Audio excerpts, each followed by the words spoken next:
જેવા વીર ન તો પહેલા થયા હતા કે ન તો આગળ થવાના છે. ભગતસિંહ ખૂબ જ મહાન શહીદ વીર થઈ ગયા. તેમનું નામ સાંભળતા આપણી અંદર એક અલગ જ જુનૂન આવી જાય છે અને આપણી સામે એક સાચા દેશભક્તની છબી આવી જાય છે.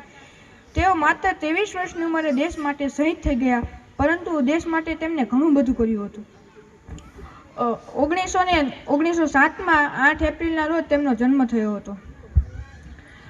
ત્યારબાદ તેઓના કાકા કરતાલસિંહની મૃત્યુ થઈ. જેઓને તે પોતાના આદર્શ માનતા હતા, તેઓને 19 વર્ષની ઉંમરે ફાંસીએ ચડાવી દેવામાં આવ્યા હતા. જે જોઈને ભગતસિંહનું મન હચમચી ગયું. તેઓ ત્યારે નક્કી કર્યું કે હવે ગમે તે થાય, પરંતુ અંગ્રેજોને ભારતથી બહાર કાઢીને જ જંપીશ. ત્યારબાદ જલિયાવાલા બાગ હત્યાકાંડ થયો, જે દરમિયાન અંગ્રેજો દ્વારા હજારો નિર્દોષો પર ગોળીઓ ચલાવવામાં આવી. ત્યારે ભગતસિંહે તે શહીદોના લોહીને અડકીને શપથ લીધી કે હવે તો ગમે તે થાય, પરંતુ અંગ્રેજોને ભારતની બહાર હું કાઢીને જ જંપીશ. તેમના તે સાહસમાં તેમનો સાથ દેવામાં હતા સુખદેવ અને રાજગુરુ, જે બંને તેમના ખાસ મિત્રો હતા. ત્યારબાદ સાયમન કમિશનને કારણે લાલા લજપતરાયની મૃત્યુ થઈ, જે જોઈ ભગતસિંહ અને રાજગુરુએ બંને મળી મિસ્ટર સોન્ડર્સની હત્યા કરી હતી.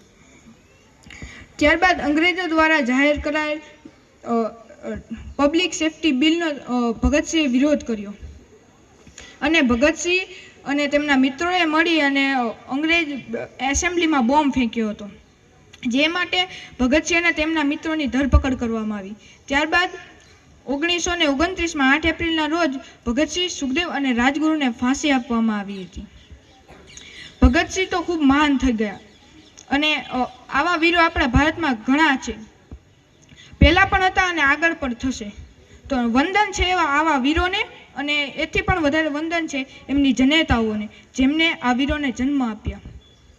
ઇન્કલાબ જિંદાબાદ, ભારત માતા કી જય. અસ્તુ.